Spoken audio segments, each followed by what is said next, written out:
네, 어,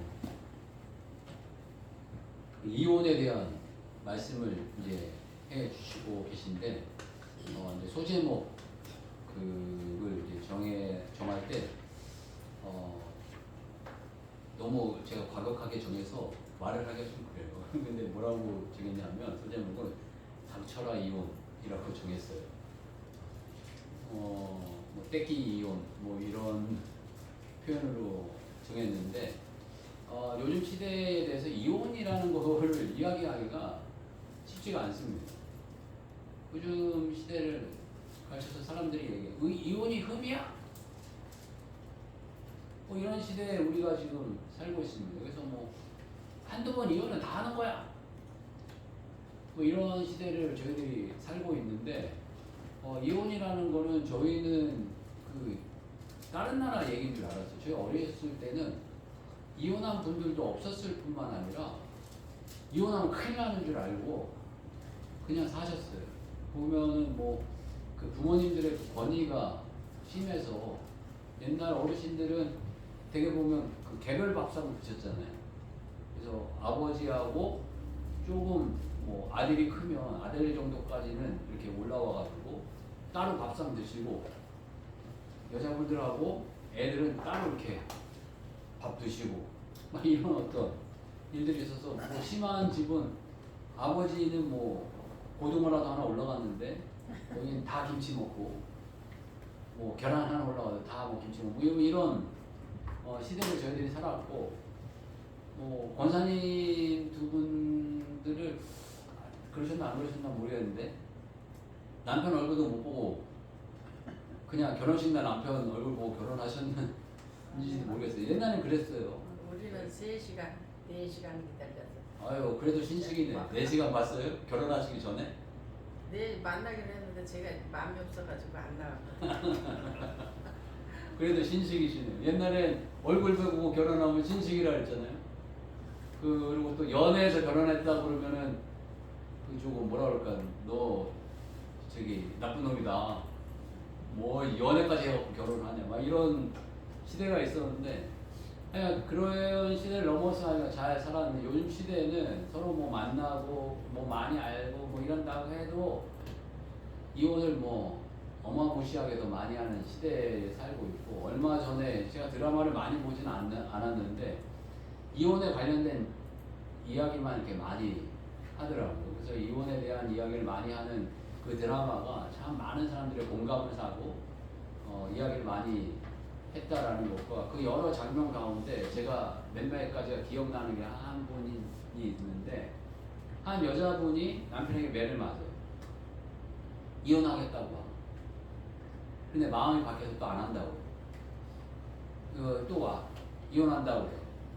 마음이 바뀌어서 안 한다고 해요. 안 한다는 게 아니라 못 하는 거죠. 길들여진 거예요, 한마디로. 매는 맞지만 내가 이 남자를 떠나면 세상이 어떻게 살까? 돈은 어떻게 벌까? 나이가 50대, 60대가 돼버리니까 이제 무섭고 두려운 거예요. 못 살겠는 거예요. 그렇지만 맞고 있고 조금만 참아내면 그래도 물질이라도 받고 돈이라도 있고, 그러니까 그 어르신이 어찌할 줄 몰라서 이렇게 그냥 그렇게 묻어가는 그 모습을 보면서 너무 마음이 안타깝더라고요. 근데 저런 분을 향해서 이혼하지 말아야 돼, 안 돼, 이게 정말 맞는가, 이런 어떤 이야기를 갖게 되고 이런 정신들을 갖게 되는데, 저희들 이 시대 가운데 그럼에도 불구하고 우리가 어떤 선택을 해야 되는가, 이런 어떤 것들을 한번 고민해보고 또 저희들의 마음의 결단을 새롭게 하는 시간 되시길 바라겠습니다. 그런데 이 시대도 보게 되니까 이혼하지 마라 그러면 예, 아멘, 그렇게 하겠습니다, 이런 시대가 아니었던 것 같아요. 나중에 이제 말씀을 더 구체적으로 나누면 이 이혼하지 마라고 했던 제자들이 나중에 가서 예수님께 막 따져요. 어떻게 이혼은 안 하고 살 수 있습니까? 막 이런 식으로 따지고, 이런 시대 가운데 있었는데, 이 시대 자체가 남성의 권위가 극에 달하다 보니까 남자는 정말 하늘이고 여자는 땅이에요. 모든 권리와 권한이 이 남자에게 있는 거예요. 물질에, 힘에 이 당시에 힘센 놈이 뭐 최고거든요. 요즘 시대는 똑똑하고 지혜롭고 뭐 이런 사람이 최고지만 그렇게 된 시대가 얼마 안 되는 거예요. 전에는 다 힘센 놈이 최고예요. 등치 좋고 힘 좋고 싸움 잘하는 사람이 1위이고 싸움 잘하는 나라가 1위인 그런 시대 가운데 살았고 로마 시대 가운데 남성 위주의 이 시대 가운데 이 이혼하지 말라 이 이야기는 정말 획기적인 이야기라는 거예요. 너무너무나 어려운 이야기, 힘든 이야기. 그리고 이 시대에 그렇게까지는 안 하지만 그런 가능성이 있었던 이야기를 하는데 모든 사람들이 좀 돈이 있는 사람들은 다 첩이 있었어요. 첩을 두고 있는 시대였고 심지어 제사장도 첩이 있었다. 라고까지 이야기하는 시대 가운데 있었어요. 그러니까 첩이 있는 게 흠이 있는 게 아니에요. 당연한 거고 어떤 부분에서 자랑 삼는 거고 남자들의 이제 능력의 어떤 상징이었을 수도 있어요.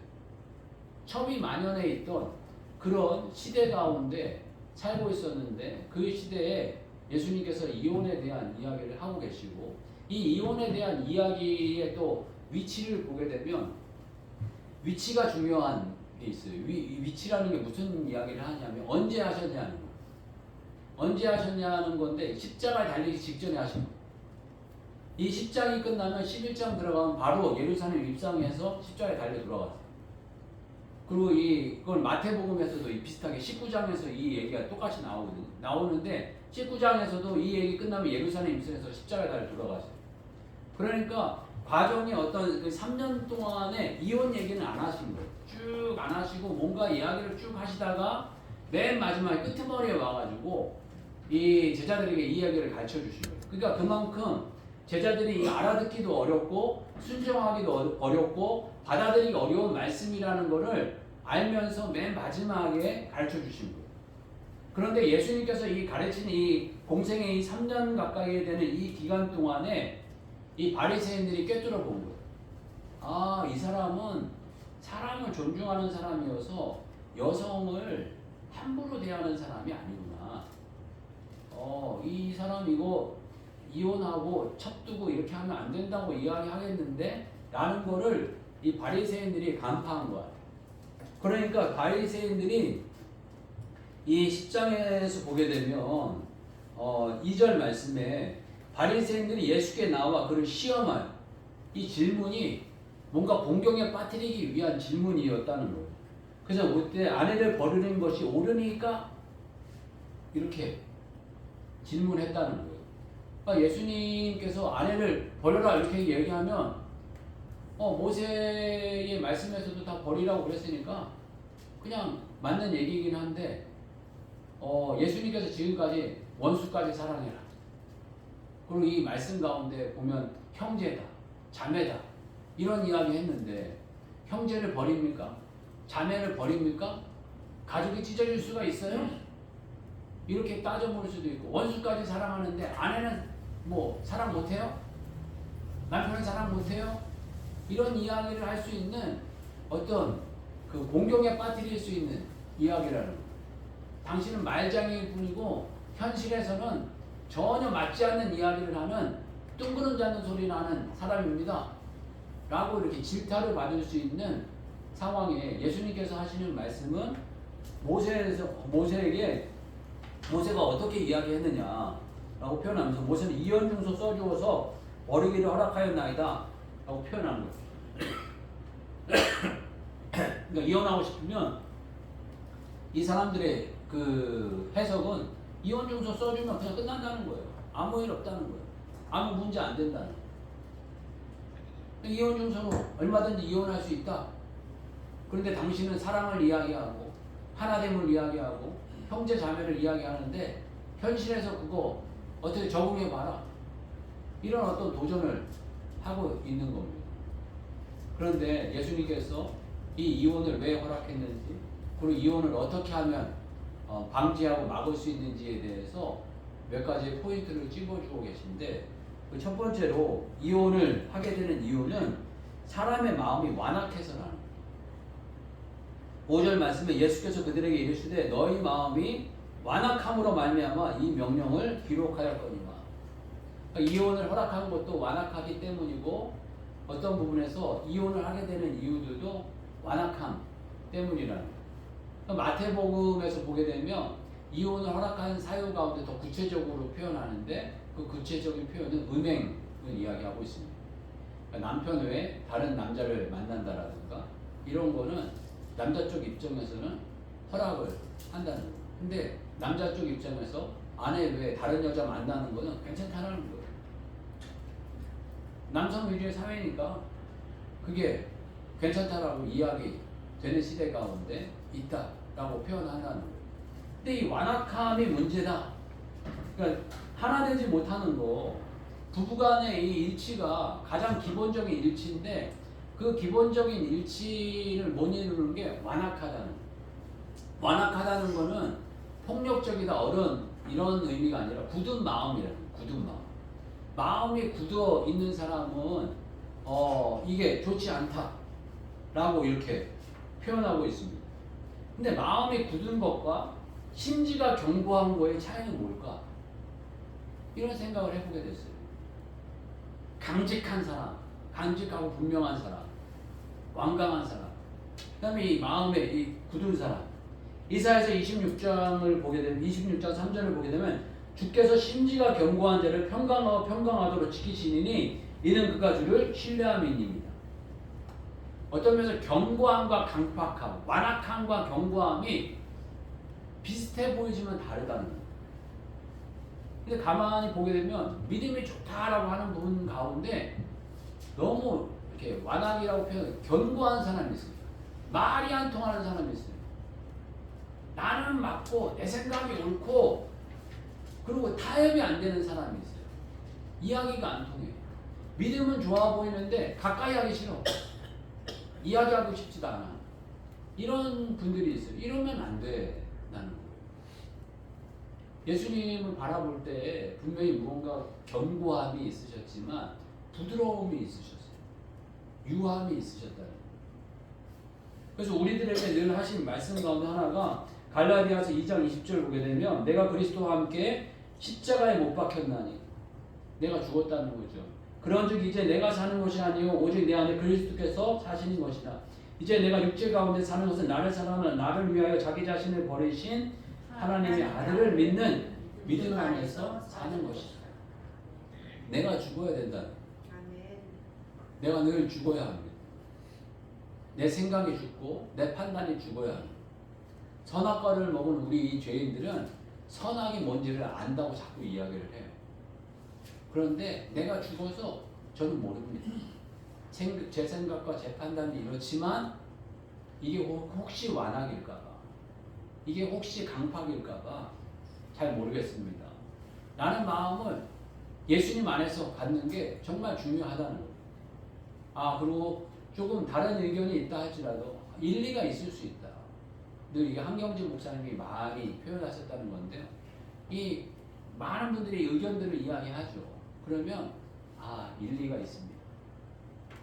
일리가 있습니다라는 표현은 자기 생각하고는 다르지만 그래도 분명히 뭔가 맞는 부분이 있겠죠.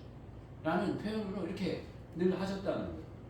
그리고 예수님께서 본인을 따라올 때 중요한 포인트를 이야기하시는데 그 중요한 포인트가 뭐냐면 자기 부인이라는 거예요.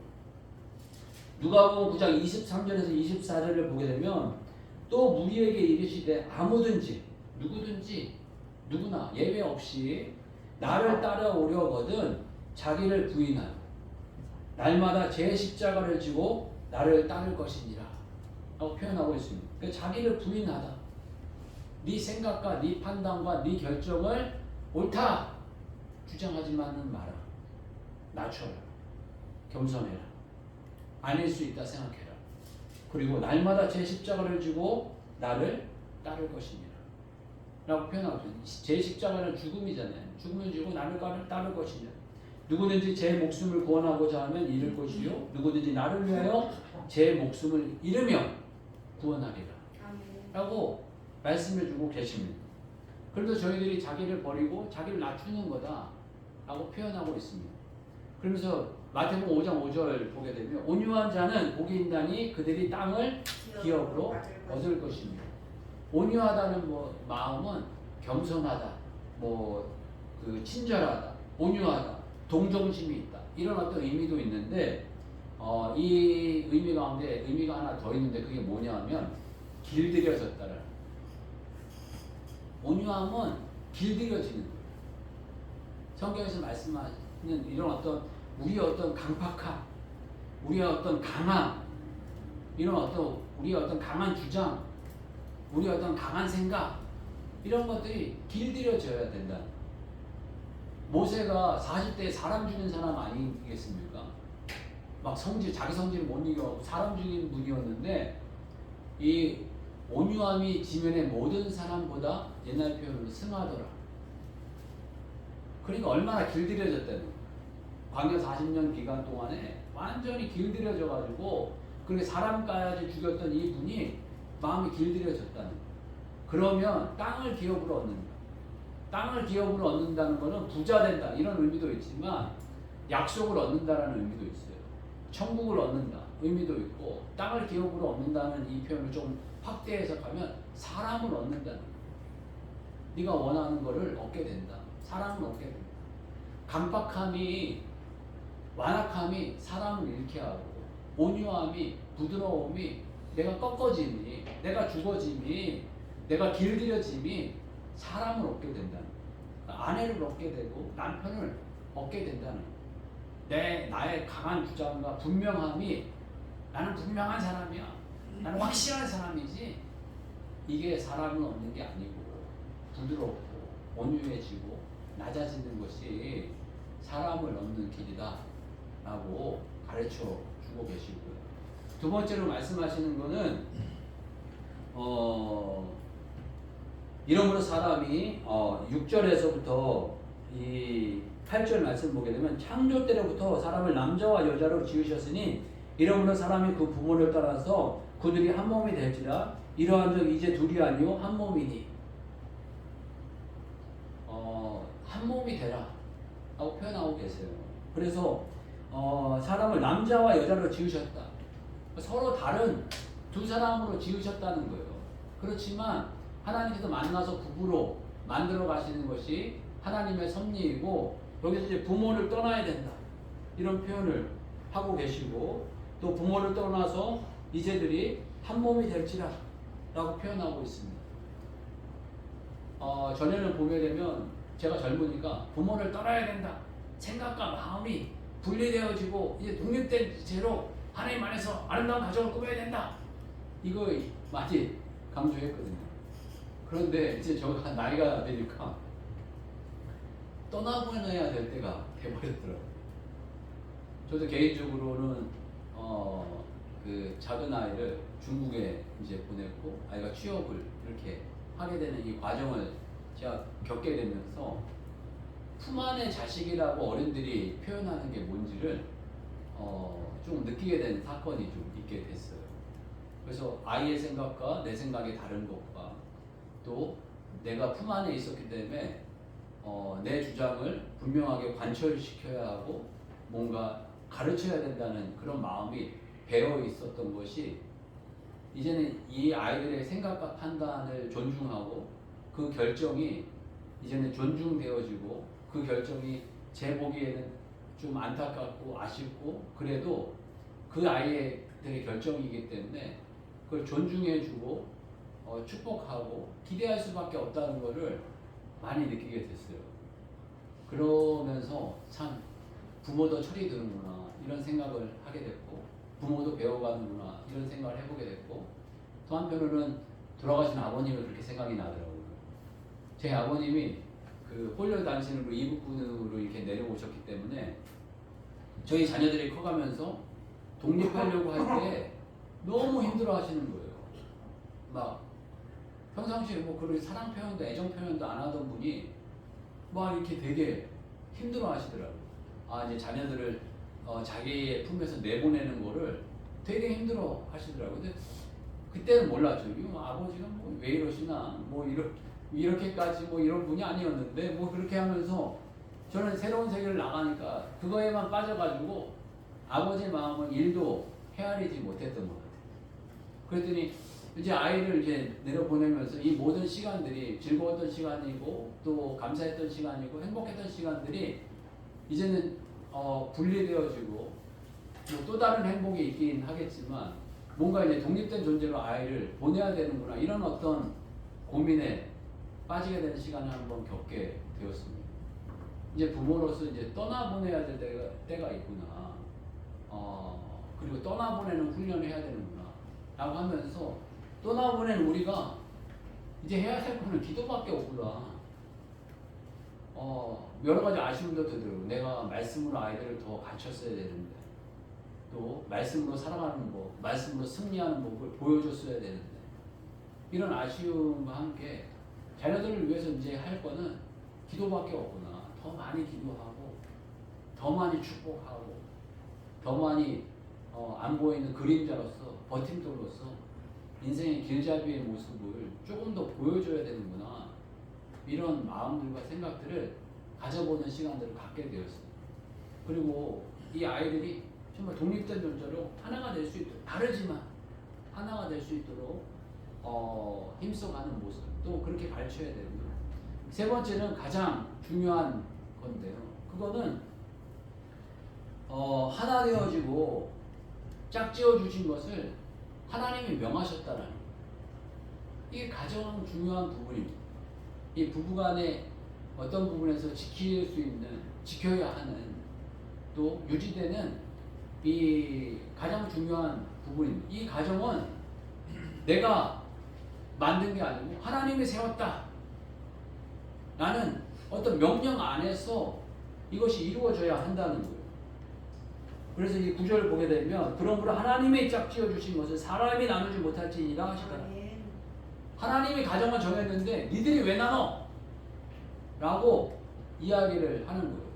그런데 제자들이 아멘, 저희가 그렇게 하겠습니다 라고 받아들인 것이 아니라 3년 동안에 계속 그렇게 교육을 받아놓고 그 말씀을 하시자마자 10절 보게 되면 집에서 제자들이 다시 이 일을 물으니, 그러니까 이 일을 제기하는 거예요. 근데 뭐라고 이 일을 제기했는지는 마태복음 19장에 더 잘 나와요. 근데 요거는 한번 찾아보겠습니다. 마태복음 19장 한번 찾아보겠습니다. 마태복음 19장 우리 9절에서 10절 말씀 9절 한번 읽어보겠습니다. 마태복음 19장 9절에서 10절 말씀 같이 합독해 보겠습니다. 자, 시작. 내가 너희에게 말하노니 누구든지 음행한 이유 외에 아내를 버리고 다른 데 장가드는 자는 가늠하느니라. 가늠한다 이야기했죠. 그러니까 10절 가늠한다 이야기했는데 제자들의 반응을 볼게요. 10절 같이 읽겠습니다. 시작. 제자들이 이르되 만일 사람이 아내에게 이같이 할진대 장가들지 않는 것이 좋겠나이다. 이렇게 이혼 못할 거면 장가 안 가겠다는 거예요. 그러니까 이게 말입니까? 뭡니까? 한마디로. 그러니까 이 말 못 지키겠다는 거예요. 그 말을 어떻게 지켜요, 지금? 이만큼 이 남자들이 강팍해 있고, 남자들의 권위가 하늘을 찌르는 그 여자를 이 당시에 한마디로 소유물이나 물건으로 여겼다는 거예요. 아프리카 보게 되면 뭐 그 염소 몇 마리에 10살, 12살짜리를 산다고 그러지 않습니까? 염소 한두 마리에 사람을 사고 파는 거예요, 그냥. 여자 살려면 염소 몇 마리만 있으면 여자 하나 사고, 뭐 또 사고, 뭐 이러겠죠. 뭐 이런 시대 가운데, 사는 이 시대에 예수님께서 이혼하면 안 된다. 이렇게 살아야 된다. 라는 방향성을 제시하고 있는 겁니다. 이 말씀을 묵상하게 되면서 이 세상을 살아가는데 하나님의 말씀같이 귀하고 우리의 삶을 아름답게 하는 진리가 없습니다. 사람을 사람 되게 하는 진리의 말씀이고, 이 베드로전서 말씀 가운데 보게 되면 이 하나님의 말씀은 신의 경지에 이르게 한다. 하나님 말씀이기 때문에 하나님은 우리를 친구와 같이, 형제와 같이, 자매와 같이 부르셨다라는 것은 그만큼 우리를 인격적으로 대우할 뿐만 아니라 그만큼 성숙되는 길을 보여주셨는데 그 성숙되는 길이 말씀 안에 있다는 거예요. 그 말씀 따라 믿음 따라 살아가게 될 때 이러한 역사가 일어나게 된다라고 우리들에게 가르치고 계십니다. 이 말씀 준비하면서 제가 다니엘 기도회를 이렇게 21일간 쭉 이렇게 하게 되면서 생각나는 분이 한 분 계세요. 뭐 많은 분들이 다 생각이 많이 났지만 특히 생각나는 분이 구홍님 장로님이라는 분이에요. 간증을 뭐 들으셨겠지만 제가 좀 정리해서 말씀드리면 이분은 우성 영직이고 우성 FNT라는 그 회사의 대표이세요. 이 회사가 한 50년 된 그 회사이고 안정적인 회사였다는 거예요. 그래서 그냥 아무 일 없이 본인 신앙생활 하면서 편안하게 이렇게 회사 대표로 사장으로 뭐 아버님이 세우신 회사였겠죠. 50년 됐다니까 아버님이 세우신 회사를 잘 섬기고 있었는데 제자 훈련을 이렇게 하게 되면서 하나님께서 이 회사를 하나님이 기뻐하시는 회사로 하나님께 예배하는 회사로 하나님이 만드시길 원한다는 마음이 든 거예요. 그래서 그 회사에 예배를 드리기 시작했다는 거예요. 첫 단추로 예배를 드리기 시작하면서 회사의 직원들을 소그룹으로 모여서 소그룹으로 이렇게 일하기 시작했는데 그럼 하나님 너무너무 기뻐하셔가지고 막 축복하시고 은혜 주시고 능력 주시고 물질 주시고 그래야 되는데 하나님 꼭 이렇게 하시면 사단의 장난인데 시련과 어려움이 와요. 분명히 시련과 어려움이 올 때가 있어요. 하나님 뭐 교회 개척하고 이러면 얼마나 기뻐하시는 일이에요. 기뻐하시는 일인데 시련과 어려움을 주세요. 시련과 어려움들을 막 주시는 거예요. 시련과 어려움을 주시는데 그 시련과 어려움을 여러 가지 많이 주셨지만 몇 가지 기억나는 게 첫 번째는 말씀 따라 살다 보니까 로비를 못 하겠더래요. 다른 사람한테 돈 주면서 이거 우리 해주세요 이렇게 못 하겠다는 거예요. 공정 거래하자. 술 접대 안 하자. 이게 그 뇌물 주지 말자. 이러니까 매출이 곤두박질 쳤대요. 회사가 망하게 될 정도로 곤두박질 치게 됐다는 거예요. 그리고 소그룹으로 모여서 회식을 하고 이러다가 보니까 술 문화가 안 끊어져가지고 한 사람이 죽어버렸다는 거예요.